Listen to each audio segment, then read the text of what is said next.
So without further ado, I would like to ask Tomislav Car, big round of applause for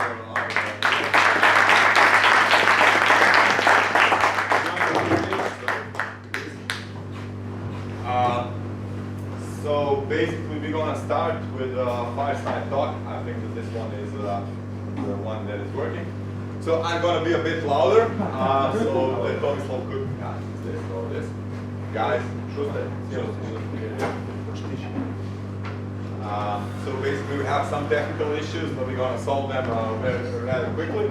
So what can I tell you as an intro about Tomislav Car? So Tomislav Car, he's a CEO and co-founder of Infinum. That is one of the largest software development companies in Croatia, but I will now allow Tomislav to briefly tell something about himself in 60 seconds, maybe an elevator pitch, who you are, and please. Hi there everyone, my name is Tomislav Car. Last time I was here on this particular stage, I was doing karaoke here. Karaoke Fridays or something. I'm the co-founder and CEO of Infinum. Infinum is a software development company and it's been around for... Hello. Awesome. Yeah. So yeah, Infinum. So Infinum's been around since 2005, which is like almost 14 years now. And I started it when I was about 19 years old with Matej Polar, who's my business partner. And I think the general idea back then was there weren't tech companies back then in Croatia. I mean, not of this type, tech company. You would have like all the IT companies were working mainly for the government, doing those types of jobs, and we were like kids basically, and we didn't want to do this stuff. So we were like, okay, what can we do? We want to actually make stuff. We wanted to actually build software and not resell licenses or do something like that. So that was like our just main idea. We didn't think any further from that. And we were just we want to build software. Then we started it. I went to college here to Fair, and yes, I spent like a lot of time at this place, except because it was a nice place to actually be. Because when I was going to Fed, you didn't have to actually go to the lectures. You could just either you go to one and then you come to set and be here for the rest of the day. The internet was good back then. Internet wasn't good everywhere. Drinks were cheap. I guess they're still probably cheap. And the music was good. So basically, we hung out here all the time, and we worked on some of our stuff. It was just two of us back then. So back then I like finished college about 5 years later, and we had this like recession going on, and it's like I remember this. The story, the narrative back then was like it's a recession. Not even programmers can get jobs anymore. It was like 2010, something like that. And it was just before everything went up for the tech industry here, and we were like, oh, what do we do now? Well, I don't know. Let's try to do something. So we rented out our first office, brought some more people aboard. 3 new partners came on board, Niksa, Josip, and Tamara, and that's kind of the beginning of the next stage of Infinum. So from those like initial like 5 people, we grew to like almost we're like between 180 and 200 people right now. And yeah, so this is a couple of years later. Yeah, what was the question? Yeah, I think you told a lot for the intro part. So basically, when did your passion for computing and programming rose? When did you realize that you like programming and computing? When did you started to do that? So I'm a kid. I'm from Karlovac. Has anybody here ever been to Karlovac? Well, you know the song, how it goes, like nobody ever stops in Karlovac. Yeah. So I'm from Karlovac. Like I came from like what you would call like a blue collar family. So my dad was a car mechanic, car electrician. My mom worked in like some service job, and then my dad started this like little store where he sold car parts. And so he was an entrepreneur, and it was interesting what he did, but I just didn't want to do that kind of stuff. Like he was very heartbroken that I don't want to like continue his legacy, because I wasn't interested in that. But I was interested in software, computers. I liked building stuff, and I think at that time I was always tinkering around with something. That's when I met Mate, and we started to work on our own projects. So that was somewhere in high school, and started doing one project after the other, and that's when we got into it. Well, this is going to be an interesting part to address to in later notion. The gymnasium experience and Karlovac and the connections with CircuitMess and Albert. I'm going to touch that on a later notion. But when was basically a key moment that when you realized that you want to become an entrepreneur? Yeah, so becoming an entrepreneur was kind of maybe like more of a coincidence than an actual wish, which was we made this application back then. We were 18 years old and we needed to sell it. We got our first customer and they were like, "We want to pay you money for this stuff," and we're like, "Okay, oh, but you guys need a company." I was like, "What am I going to do now?" So we actually the first invoices we sent out was from Matej's father's obrt for centralno grijanje. So you would have this application, and it was on top, obrt for centralno grijanje, vodoinstall, something like that. So that was the first invoices we sent out. We're like, okay, we need to kind of have something so we can send invoices to people. Let's open a company. That was basically there was no grand vision of something. It was different back then. People, didn't know what entrepreneurship kind of was. The whole culture was just getting developed back then. You didn't have the word startup. You didn't have VCs. You didn't have funding. None of that existed in Croatia. I mean, it obviously existed outside of here, but it just didn't exist here. So, can you tell us something about your first big project that you got at Infinum? I mean, over the years, we made a ton of different things. I mean, the first thing that we actually did that kind of got us to sell it to somebody was we made a mobile mapping engine back then, which was for all those old phones, feature phones. We built the software for loading maps, showing them. So it's like Google Maps before Google Maps existed. So 13 years back then, and we actually sold it to some bunch of companies across the world, and also here we managed to sell it through some telcos. So that was, I think, our first thing, and then kind of based on that, project after project. So there's a lot of stuff that we did. I mean, you managed to scale up your company to how many people now you have employed? So in the agency business is about 180 people. We also have spin-offs like Productive, which are 13, 14 people right now. So yeah, that's around about the numbers. So great. You just mentioned that spin-off company that you started. So basically, can you tell us a bit more about the Productive? Yeah. So when we started to work the way we did it's called a services business. People call it an agency business consulting, but the idea is the same. The client comes up to you, they need something done, you do it, and you get paid for it, right? So through that process, we really polished out the model of how to actually do it. That's how we were able to scale it. And all of those ideas we built into the software we call Productive. We've been using it internally for a long time, and at one point we were like, this is pretty good. Obviously, if it works for us, it can work for everybody. This is our own IP. This is our own product, and we can actually sell this stuff, right? So we had a couple of great guys there, and we were like, we want to spin this off into a separate brand. We want to spin this off into a separate company, and just try to sell it to other companies like us across the world. And I mean, the response has been great because the markets for this type of software is you have a lot of project management software and tasks or time tracking software, but they're all just cover one category.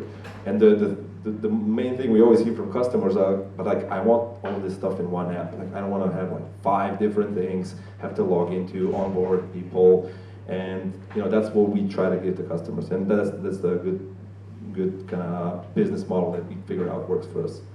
So basically, when you started scaling, you started scaling based on the domestic projects that you worked on, or you started scaling because of the international projects that you got, that you brought to the company? Well, I mean, the first projects we did was a website for a store that sells shotguns and stuff like that. Yeah, it's we actually got we didn't get paid for one of those gigs, so we got a air rifle as a compensation, yeah. like those were the first. Like you always start with doing like shitty work, and then if you're good at it, you kind of move up, upstream to better stuff, bigger stuff. Like especially if you invest in like yourself, the team. But it's not overnight. You have to do it like for a longer time. So yeah, it was like mostly domestic stuff, and then we kind of just moved on to doing stuff internationally, globally, if you will, and also like, well, Europe. I think most of our customers are like Western Europe and US. Basically, those are the two main areas. Since you touched the US, you had some experience of living in San Francisco, Silicon Valley, and you also started a company there. Can you tell us a bit more about that experience, when it was, how it is nowadays, and? Yeah, so at one point I was like 3.5 years ago, kind of wanted to. So I mean, the center of the tech industry right now is the U.S. Basically, it's Bay Area, San Francisco, and Silicon Valley, which is like a little bit south of San Francisco. So I wanted to kind of experience that and kind of understand the market better, and just in generally, open up an office there, hire people in the U.S. to do that sort of thing. So about 3.5 years ago, I like semi-moved there. So I, like in a year, I would be about 6 months there, 6 months here, and just kind of to see how that works. Lately, I haven't been going there that much, just kind of that there's no actual need for it anymore.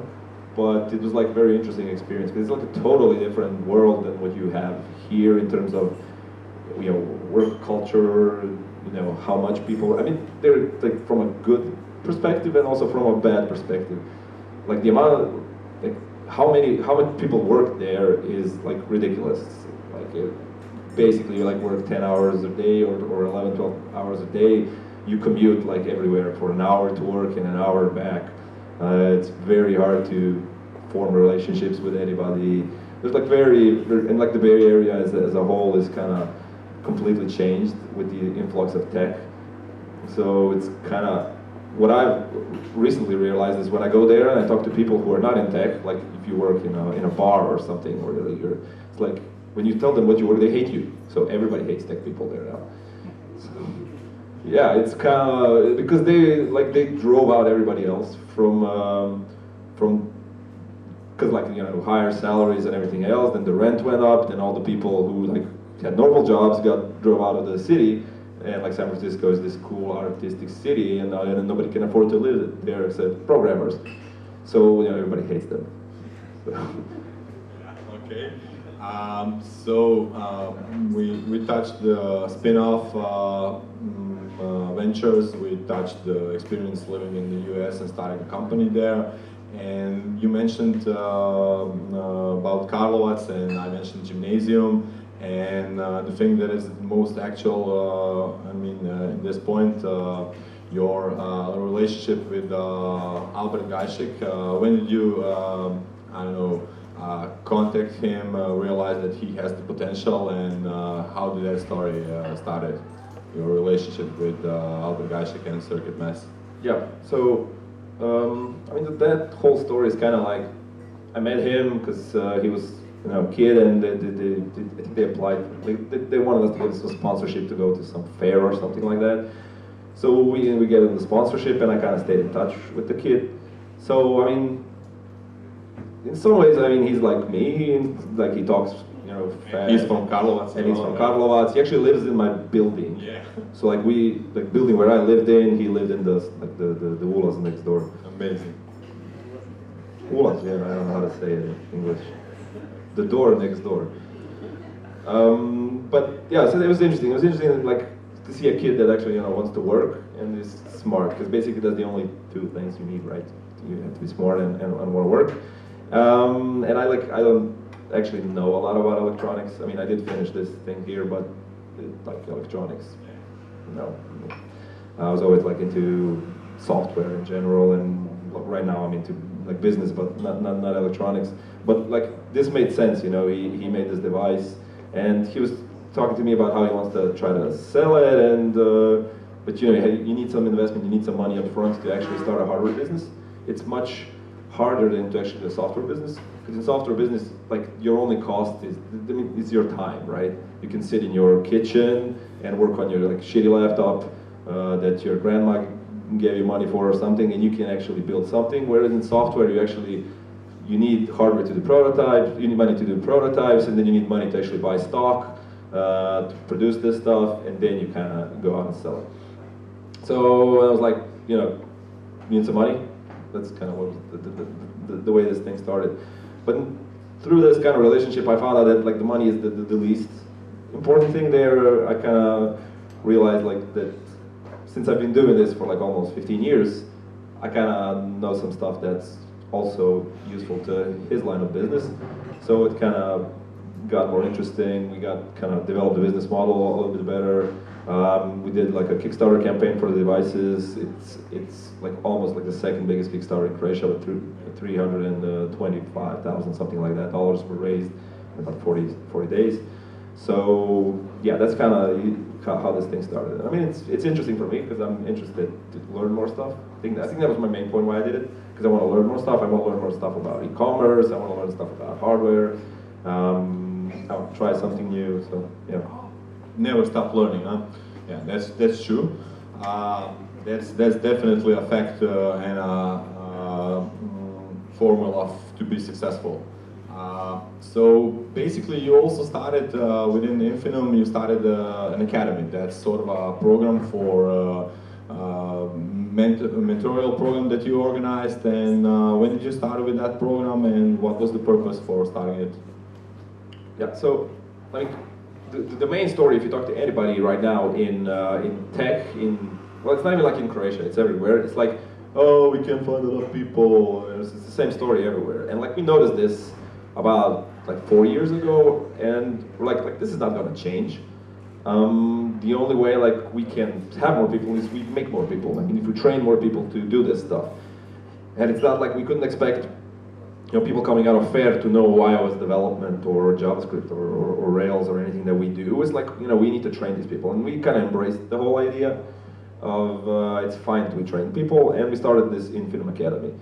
I think, right now, it's the biggest free educational type of thing like that right now in Croatia. So every year we run about 50, 60 people through the development part, and I guess about 20, 30, something like that through the design part. So we do both design training and development training. It's completely free. It's for students.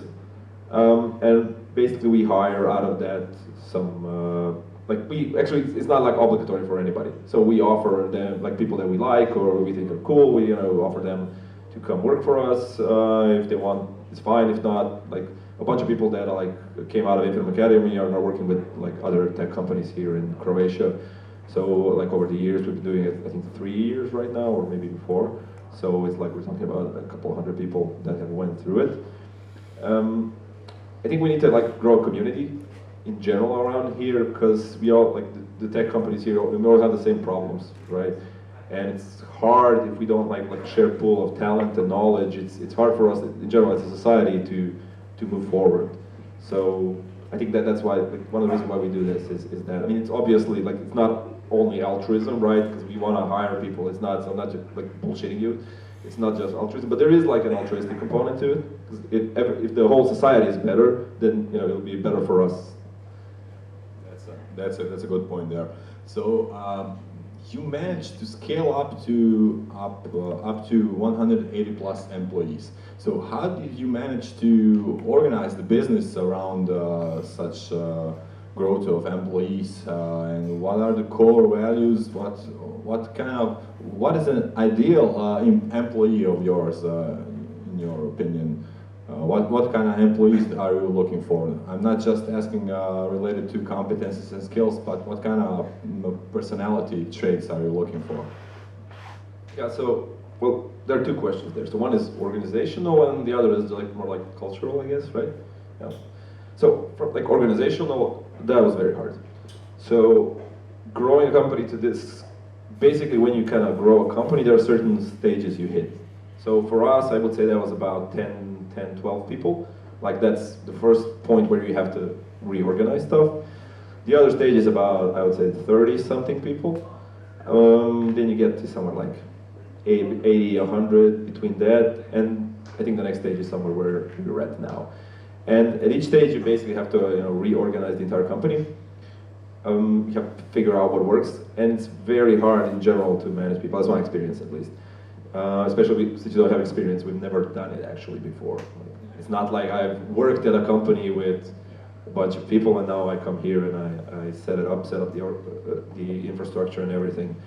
So I think that was a big problem. I think we handled it, pretty well, but it was very hard. That's why you don't have a lot of companies of our size, to be honest, in this line of work. Not just in Croatia, in general. Like usually companies stick at the 20 to 30 people marker, because that's the amount of people you can handle, like with your co-founders. Like let's say you have like 2 or 3 guys, you're doing like a service-based agency business. Everybody's like involved in like 7 to 10 people, so that's a number. After that, you need to build like structures, you need to build stuff, and people break apart on that. Maybe some like a lot of people don't want to do it. They're like, oh, I don't want to have more people than that. But yeah, we kind of, for us, it was, we wanted to grow, we wanted to get better, so that's what we did. And I think the other question was about the culture. Yeah, I mean, for culture for us, I think the main thing I kind of like, we can talk a lot about like different things, but I think the main thing we're looking for is honesty and direct communication. So that's, at least for me. I like to say, it's better to be honest than to be polite. Because, at the end, I don't want to deal with like all the like office politics and bullshit. So it's kind of, it's unavoidable to a certain degree when a company grows, but I just, I hate it. I don't have time for it. I don't like doing it.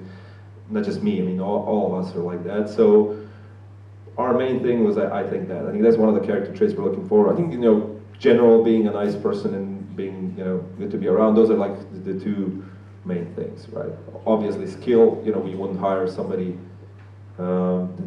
can't do anything just because they're nice and honest, but we would not hire a person that knows how to do the job but doesn't have the cultural things.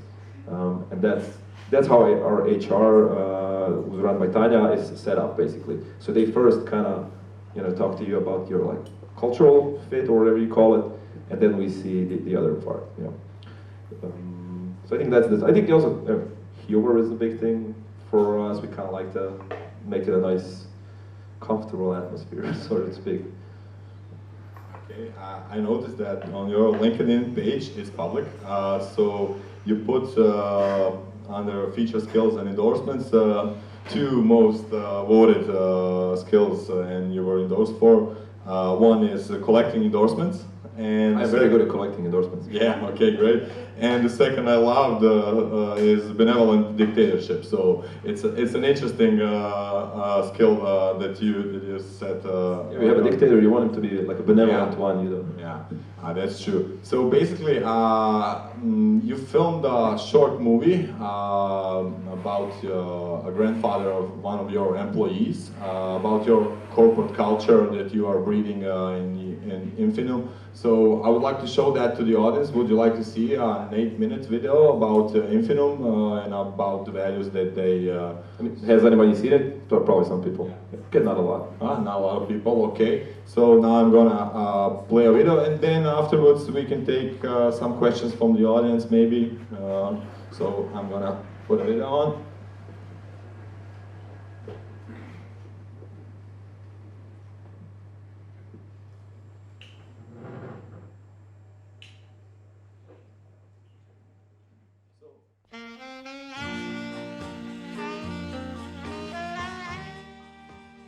Prvi radio smo imali 51. godine, znači. Teta ga donesla iz Čehoslovačke, neki stari radio, smo ga doma imali. Onda su susedi dolazili, to je bio jaki radio, sasvim drugačije je to bilo.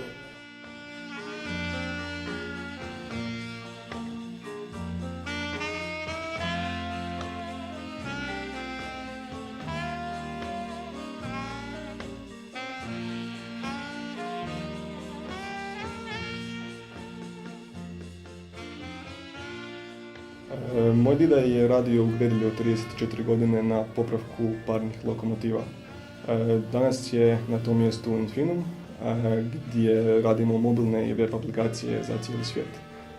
Pozvali smo mog didu jedan dan da nam ispriča kako je to bilo nekad, i da mu pokažemo kako je to danas. Zovem se Pintarić Leonard, imam 84 godine, ja se ne bojim posla. Imam mobitel, ali ja niti 10% njegovih mogućnosti ne upotrebljavam. Ne? Jer ne znam jednostavno, se tima meni pošalje ovih šta je znam mislim. Samo ja ne znam šta on mene pita uopće, piše unutra. Mislim da sam ja u Infinum došao kao 35 ili 36, tako nešto. A sad nas je oko 115, iskreno ne znam ni sam broj. No, to je već lijepi pogon, bi se reklo, kod nas bi bio u Gredelju. Timski rad je jedna od najbitnijih stvari u firmi, a posebno na projektu na kojima se radi. Znači ako imamo neki proizvod, poput mobilne aplikacije na kojem trebaju surađivati dizajner, developer, tester, backend developer, onda kod mobilne aplikacije koja se dijeli na Android i na iOS developere, oni svi čine jedan tim i jako bitno da oni svi zajedno surađuju i imaju dobru timsku igru. Jel? Može to tako, da. Tako da bude to ekipno. To je ekipa napravi, onda ja mislim da to svrsishodnije nego kad jedan sam čovjek to. A dok se, kad se veli onda više oči, više vidi.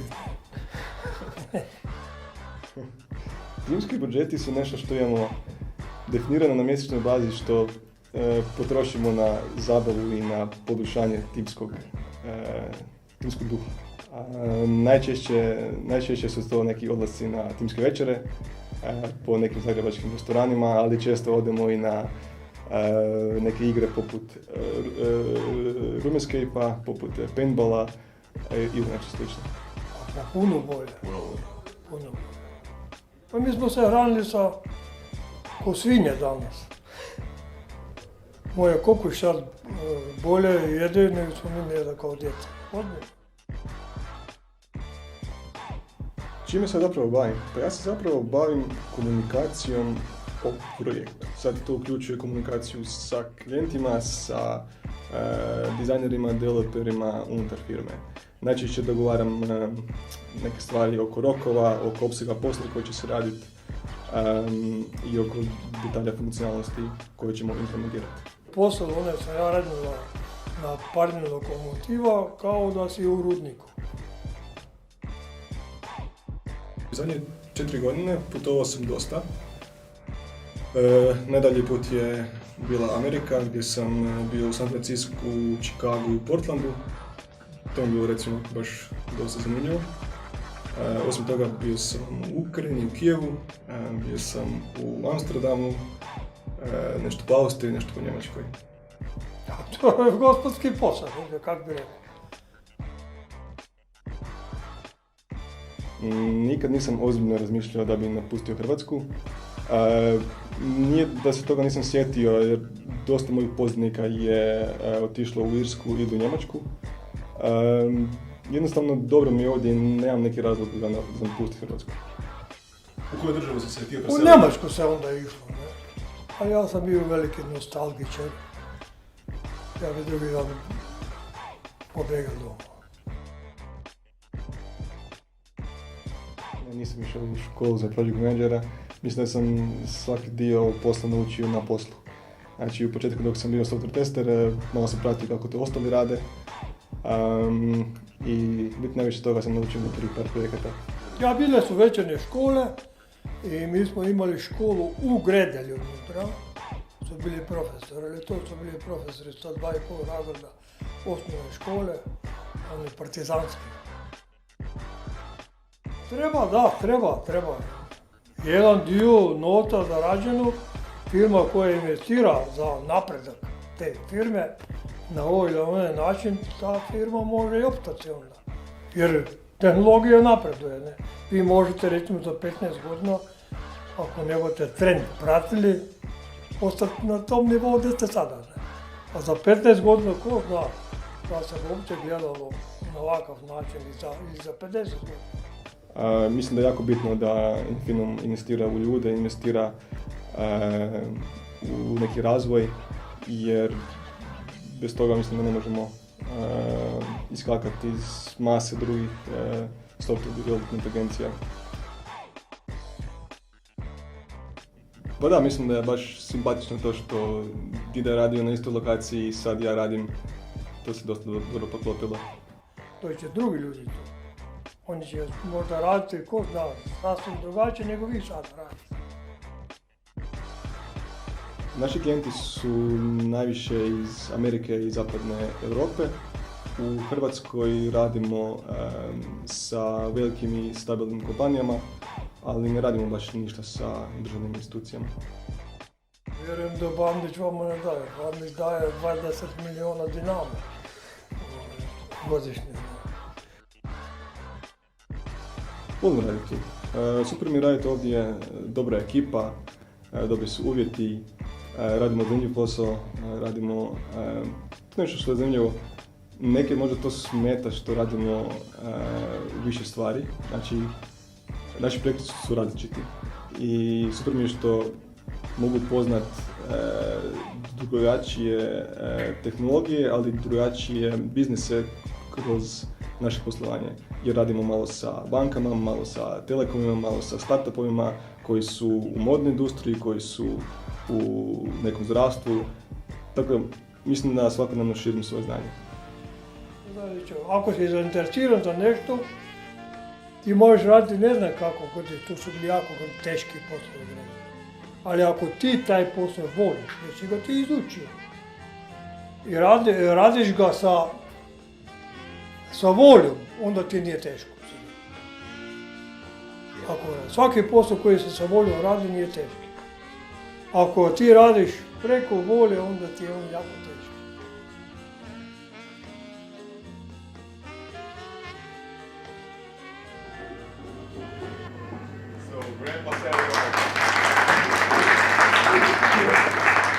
So in the way this movie came about is because we had this idea we want to bring like most of our people, like their grandparents don't know what they do.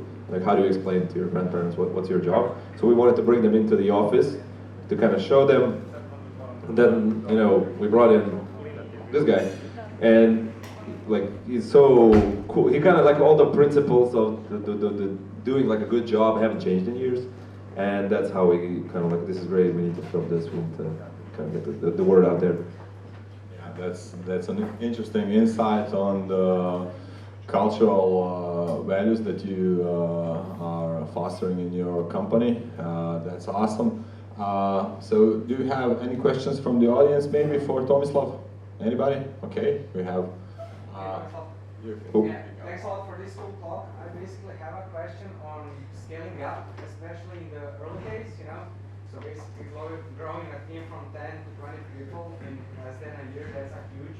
So do you have any tips and tricks how to do it, or any pitfalls you had on your journey that you could avoid, like your example? Some question.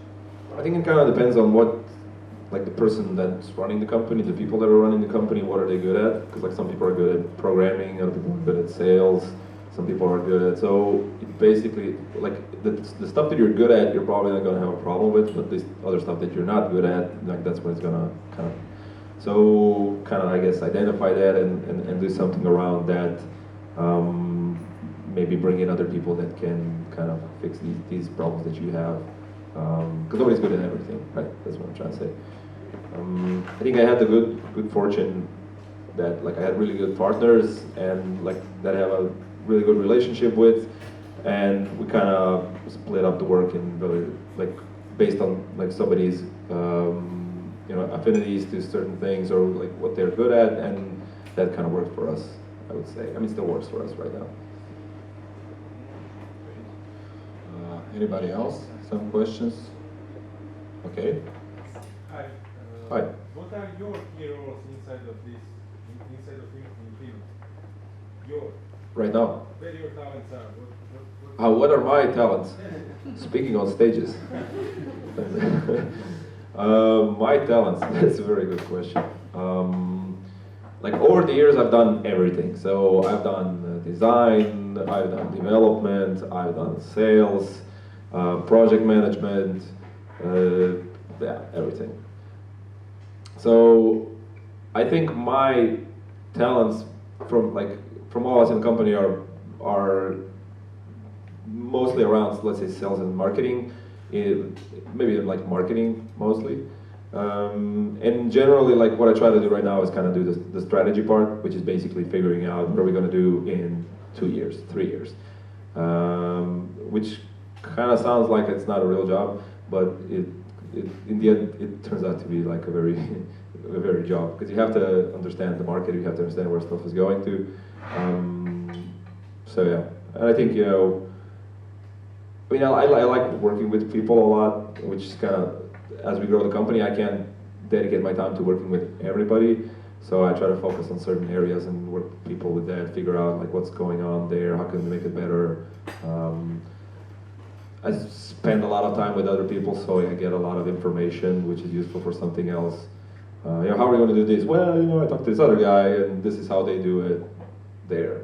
So this could be useful for you or stuff like that. What's your strategy in next 2 years? So right now, I think, you know, we've been like this year we grew about 35%, something like that. So I think, you know, if we kind of keep up that growth in general, I think that would be good. So kind of let's figuring out a good. I mean, we don't have to grow for the sake of growth, to be honest. Like our main, we call it like opportunistic growth. So basically we grow when we see a good opportunity. So let's say, you know, we can get this project, but if we get it, we need to, you know, expand the company or bring in new people or whatever, and then we'll go for it if it's a good opportunity. But just, you know, saying, oh, we need to grow like every year, or it's not, we don't care about that. So I think, but there are a lot of good opportunities out there, so I think we'll grow.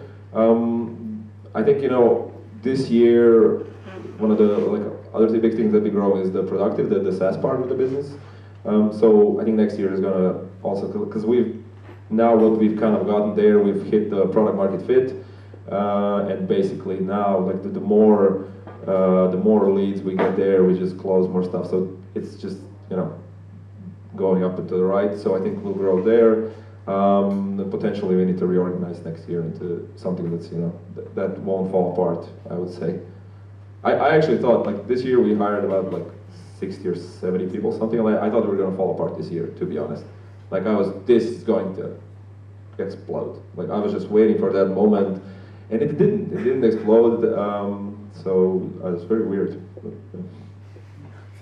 How many clients do you have? What's your... I don't actually know. I think we might, like, at any given moment, we might have around, let's say, 30 active projects or something. Maybe more right now, 30, 40, 50, something like that. So like an average project is a couple of people running it at the same time. But you have like bigger ones, you have like smaller ones, so you know, something like that. And the repeating companies that repeat projects with you?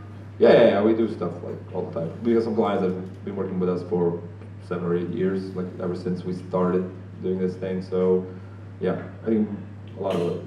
That also says a lot, like for the cooperation. If you can, you know, keep it running for a longer time, then that's also good. Okay, next. Yeah, that's what I was going to say.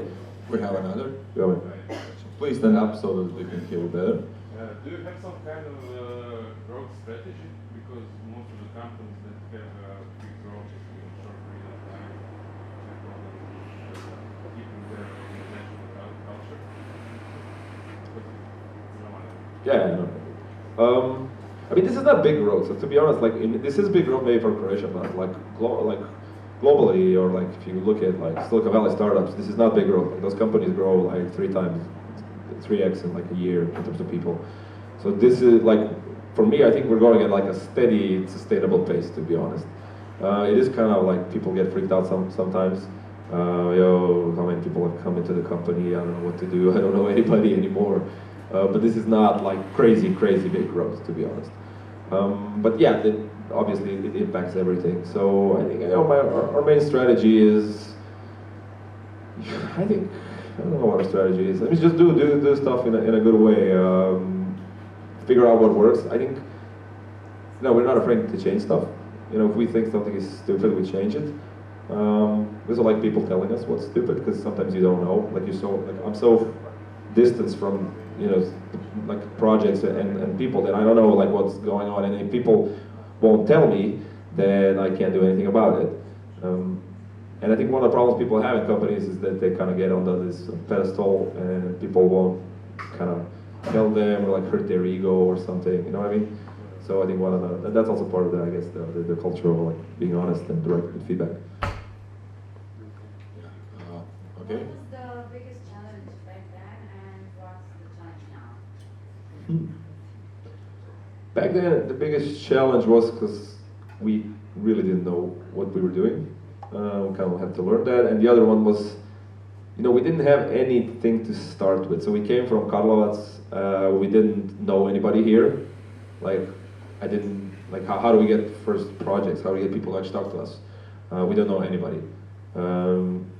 Like if you come to Karlovac, like I know all the auto mechanics there, but here I didn't know anybody. So that was a big problem, just getting like people to take us seriously. Right now, that's not a problem. Right now, I think the biggest challenge is, I guess the market for software has changed. It's not like this new thing that's like cool and hip. It's becoming like an established industry. I think, you know, that's kind of different. There's a different way about it. People have more options in terms of, so you kind of really have to be good for them to come work with you. I think though, like this event is called Startup Grind. I think building a startup today is, in a certain way, much easier than it was before, because you have a lot of, you know, technology that you can just get off the shelf and run it. You don't have to build anything, but it's also gotten more expensive. Salaries has gone up. So if you like, that's why you see like any startup raising money now. It's like crazy amounts of money because it's gotten more expensive to do it. So I think for not just for us, I think for anybody trying to do right now, trying to do something new right now, you really have to think about what you're doing and how much money do you need and to actually, you know, start a business. Okay, we have one more question. You're also an investor. Can you tell us something more about it? Yeah, I met a guy, he needed money, so I gave him money, and now I have equity in that company. Hopefully that company in years from now will make more money, which then I'll take back. Thank you for this point. No, but really, that's sort of, like, what do you want to know? Like, give me like straight answer, straight question. No, like, is it the only guy, or is there like other guys? Or? It's a trend. It's a trend. Yeah. In that sort of thing is the only guy. I mean, like all the stuff we do internally, that's an investment. We could have just taken the money out and did nothing, but we built our own stuff. So, you know, we invested in these like our own products. So in that sense, we're investing in our own stuff. In other things, but this was like just a pure cash investment in somebody outside of Infinum that doesn't have anything to do with it. I'm interested in that sort of stuff. I think, you know, the only investments I care about are like globally, so you have to have a product that kind of makes sense globally, and it has to have like some sort of business model that makes sense. A lot of, like, not even like a business model but like also like a distribution model. So how are you going to get those? Like, who's your customer? How are you going to get those people? A lot of people don't think about it. They're like, oh yeah, I want to do this app and it's going to be cool. Okay, but how are you going to get customers? So yeah, that's the kind of stuff I'm interested in if you talk about like investments. One question, or maybe a lady in the first row. She was first.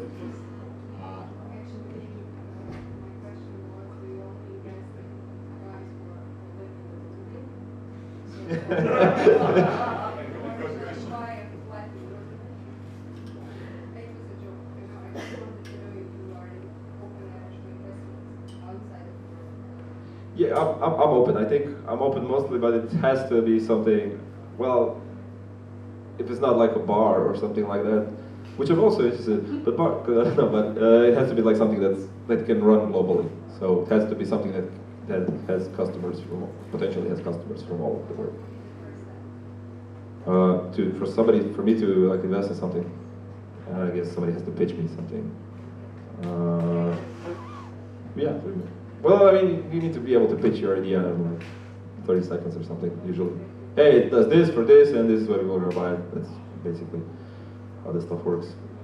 So, okay, another question? How do you deal with stress in this business? And how often is stressful? How much is stressful doing this? It is stressful, but I don't know. Like over the years, I've learned that like all the bad stuff that happens, you either kind of forget about it or you remember it fondly. It's like, oh, remember that time? Oh yeah, that was crazy. So it's kind of like that. But it is kind of, sometimes it's hard to distance yourself from all this stuff. It could impact your health and stuff like that. But I wouldn't say I have problems with it. Maybe I get like overworked at situations. I get like flooded with a bunch of stuff, and then like sometimes I do what I call like bankruptcy. So like having a bunch of emails, and I just like say, okay guys, I'm bankrupt. I can't deal with anything. I just archive everything and start scratch. So that helps me not being stressed out. It's a shitty thing. So that's also a trigger that I have to reorganize something. Great. I have one question. First, a little digression. I would like to see more engagement regarding the competition that we announced earlier tonight. Sorry. And basically, what else? I would like to ask how many startup founders or potential startups do we have here tonight? Can you raise your hand? Okay, a lot. So I presume that you are all interested to get some external funding for your business, and maybe this could be a good idea for us to organize sort of a pitch competition with some of Tomislav Car's and some other people. That could be an interesting thing to see how we can help you basically to attract some external funding for your businesses. So basically, Tomislav, you touched on some interesting points regarding the software development itself. So basically, I suppose that you spend a lot of hours cracking code right here in this space, or maybe not. Yeah, you did. So some advice for, do we have any software developers here in the house? Okay, a few. Okay, great. Can you tell us something about technical debt and technical bankruptcy and some other advice that you could give to young software developers such as you were? So what is technical debt and yeah, so I guess the question is because I wrote some articles about this stuff. Yeah. So technical debt is basically when you're developing a software project, so you can do either things like a good way, or you can do things quickly, and sometimes these things are kind of impact one another. So you do something quickly, but then it's not very well positioned for future maintenance, for future development on it. So, and I think the biggest problem with technical debt is not for engineers. It's more for business people, because usually business people don't get technical debt. Business people only care about, oh yeah, I want this, done by that date, but they don't actually care about the code. Whereas in engineers, depending on who they are, but usually they care more about the code than about the actual business problem. But since the business people kind of tell the engineers what to do, then they can screw it up and cause something that's called technical debt. And the whole idea about technical debt is that you need to pay it off by doing refactoring. It's kind of like sometimes you have to reorganize your closet to actually be able to find stuff in it. And this is, I guess, the same principle applies here. Yeah, generally, companies have. That's why it's good for companies to have like a certain management level of people who are have some technical expertise, or can at least sympathize with the problem. And this also goes back to the budget thing, right? So you have to have enough money to actually pay all this stuff. So it's fine to do it dirty, but then sometimes you're gonna have to pay for those mistakes, so to speak. So another question: when you acquire a new project, what is the first thing that you do? How do you organize? How do you set up a project from the beginning? What is the first thing that you do when you get a certain project? When you get a new project, usually it's like to the point where we're kind of signing the contract, we already know what we're doing.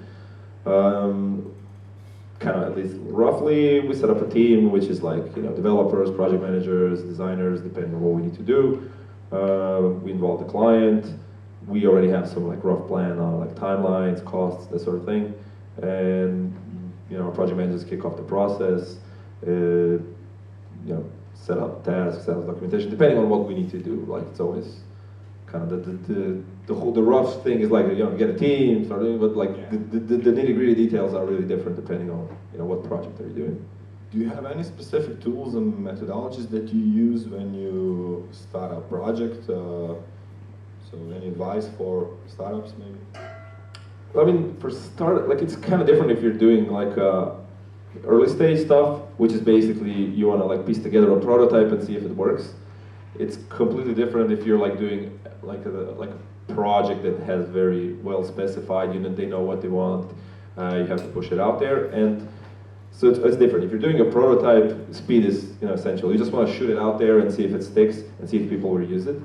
And like it's different when we're like doing, I don't know, like a mobile banking app for like a bank that we did. Like it's completely different. Like we know people are gonna use this because they already are a customer of the bank and they have mobile phones. So we're thinking, you know, they're probably gonna use it. You don't need to define a problem or stuff like that. Yeah, we kind of know what, but like we're doing something completely from scratch, then it's a little bit different.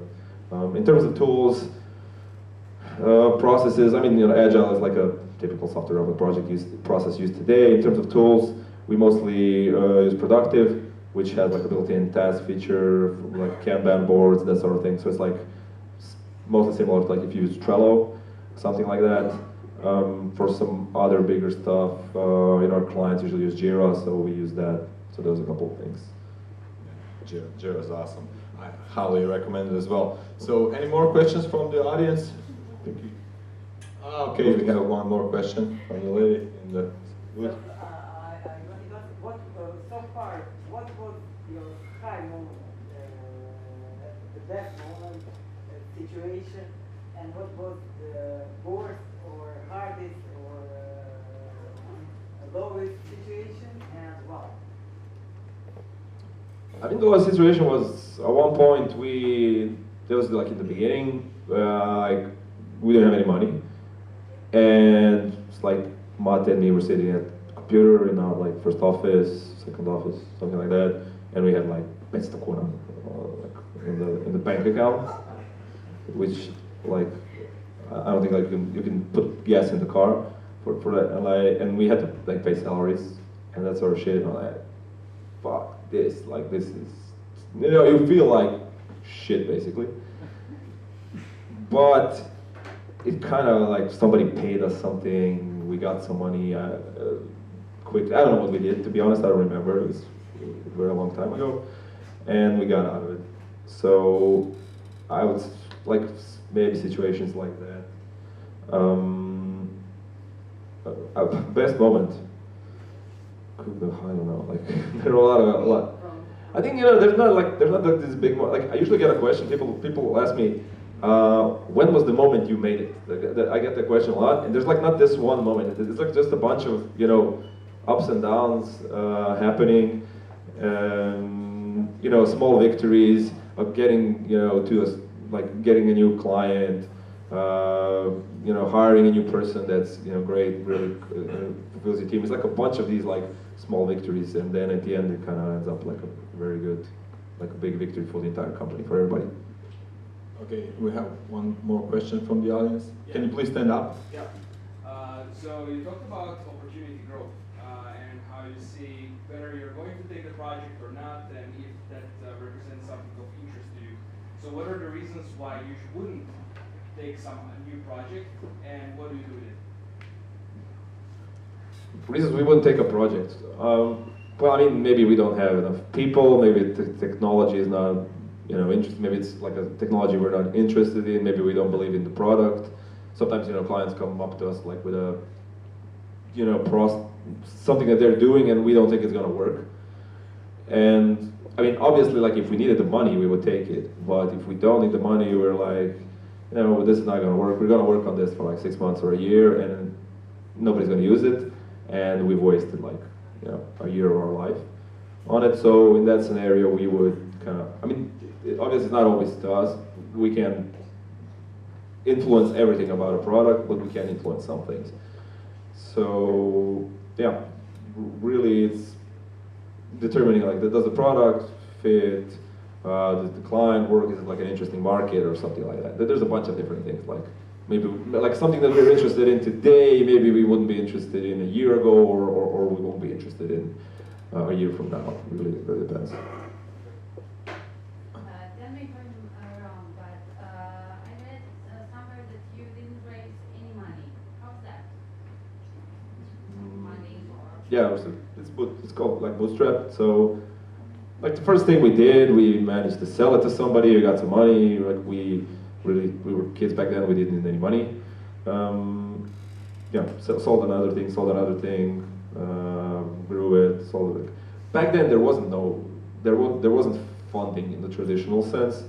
It was kind of like weird for like somebody to give you money to do software business. Like why would you do that? It's like, people invest in hotels or whatever, people building, not software. So we never actually even got the idea to do it. Okay, we're gonna take one more question from the audience.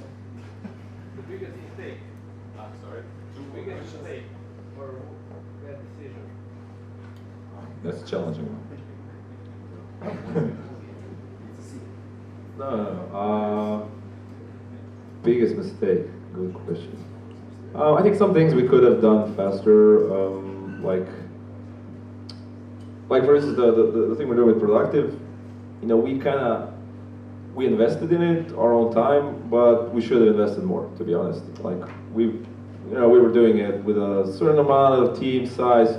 It is gonna work. It is not gonna work. But what we should have done is just went all in and like spent like every last dollar we had on it. To be honest, we were like playing it safe. So I think that was I would say that was a big mistake. Looking at it right from this perspective, right? Somebody had a question here. Okay.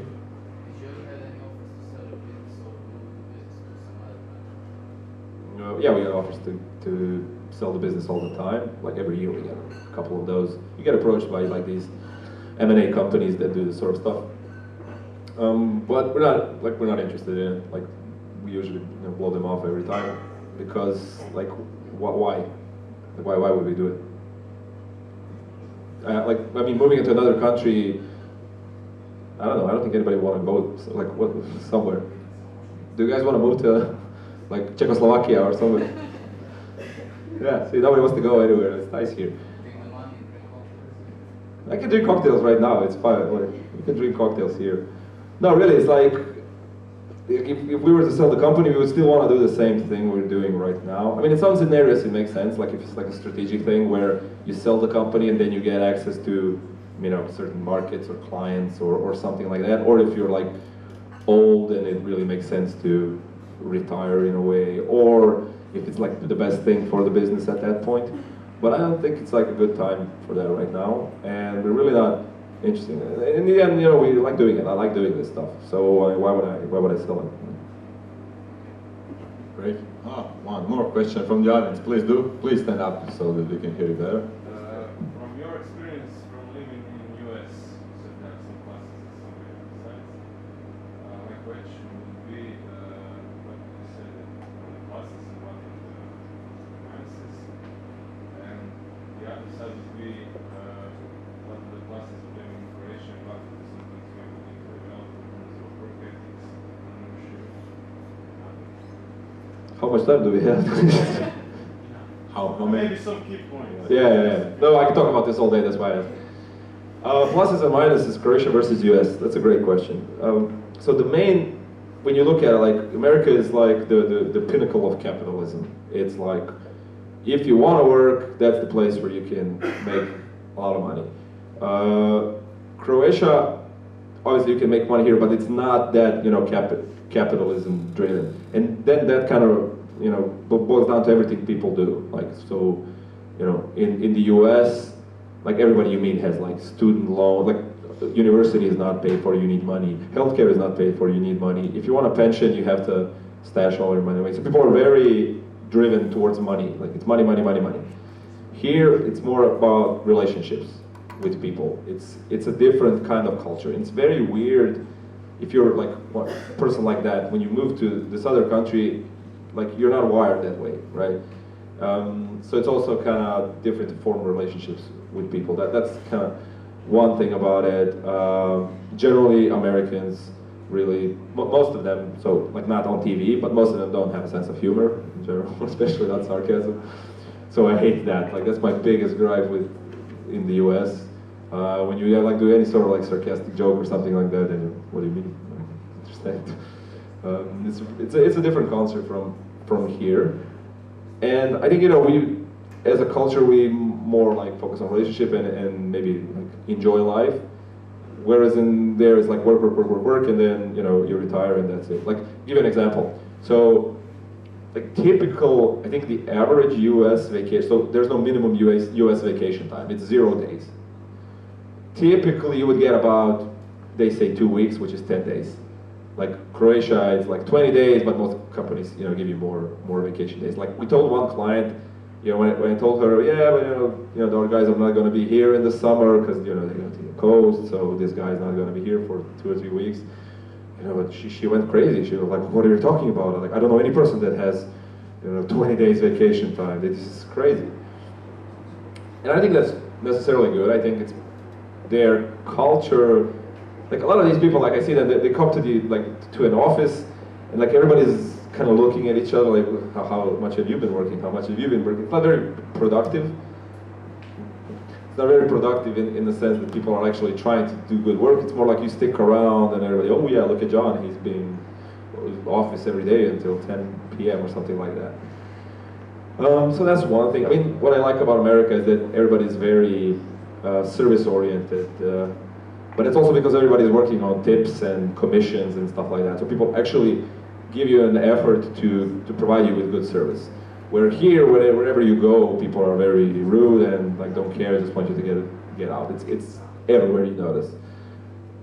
So I think that's, and in general, people like in Croatia don't understand like the whole public sector thing. People don't understand like how it works and where the money comes from and why, generally the problem of uhljebljivanja and all.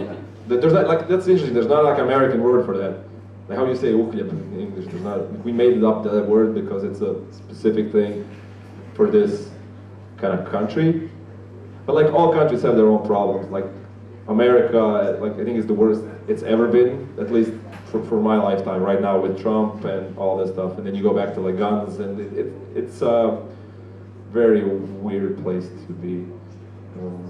One thing also that's interesting about the Bay Area, so I've been there like 3 weeks ago. I met with a couple of friends. All of them have the same problem. I mean, they just can't find girls. Yeah, and it's not like they can't find girls. They just can't find relationships. So Tinder is off the charts, and that works. But just getting like a relationship with somebody, it falls apart. Everybody's moving all the time. It's very consumer-oriented, type of culture. So that's very, very interesting with people. Yeah, I don't know. Do you have like any specifics? I can talk about this all day. It's my favorite topic. American Croatian.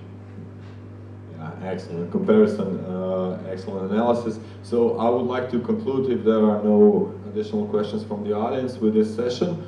So basically, I want to conclude with I prepared like a series of 10 questions, rapid-fire questions. So yeah, okay. So let us start. Team or single founder? Team. Okay. Business plan? Yes or no? No. Okay. Crowdfunding? Yes or no? Oh, it depends. Like for like stuff like Kickstarter, yeah. For like physical stuff. Okay, so then yes, okay. Co-working space, yes or no? I don't care, like it really doesn't matter. Yes, no. Exit fast or grow? Grow. Prototype user validation, yes or no? Yes. Go to market globally or locally? Globally. Vanilla or chocolate? Vanilla. Great. Favorite movie or TV show? Yeah. BoJack Horseman right now. Well, what? BoJack Horseman. Look it up. It's on Netflix. Okay. Put it on Netflix. Okay. Right? Yeah. What profession other than your own would you like to attempt? Car mechanic. Great. What is the best compliment someone can give you? You have a nice beard. Okay. A cause you are passionate about. A cause I'm passionate about. I think it's just getting more people to stay in Croatia and grow businesses here. Great. And my last question: one thing on your bucket list. One thing on my bucket list. Jump out of a plane with a parachute, of course. Okay. So with this, I would like to thank Tomislav Car and a big round of applause for him.